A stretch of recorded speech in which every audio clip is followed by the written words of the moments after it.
बाप्स 20 एकड़ में स्थित है और जनता के लिए सम्मानपूर्वक सराहना और अन्वेषण के लिए निःशुल्क है। यहाँ एक आश्चर्यजनक 51 फीट का कमल के आकार का तालाब और कई जटिल नक्काशीदार संरचनाएं हैं, जिनमें उनका मंदिर, जो एक हिंदू मंदिर है, एक सांस्कृतिक केंद्र, व्यायामशाला और कक्षाएं हैं। बीएपीएस मंदिर दुबई अब्बू धाबी शेख जायद हाईवे पर बनाया गया है। इस मंदिर के निर्माण में करीब 700 करोड़ रुपए खर्च किए गए हैं। मंदिर को बनाने में करीब 18 लाख ईंटों का इस्तेमाल किया गया है। मंदिर की भव्यता को और बढ़ाने के लिए इसमें संगमरमर का प्रयोग किया गया है। मंदिर निर्माण में किसी धातु का उपयोग नहीं किया गया है और कार्बन फुटप्रिंट घटाने के लिए नींव भरने में राख, फ्लाई ऐश का उपयोग किया गया है।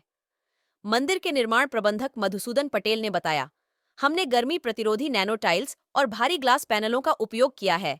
बीएपीएस बोचास नवासी श्री अक्षर पुरुषोत्तम स्वामीनारायण संस्था का शॉर्ट फॉर्म है।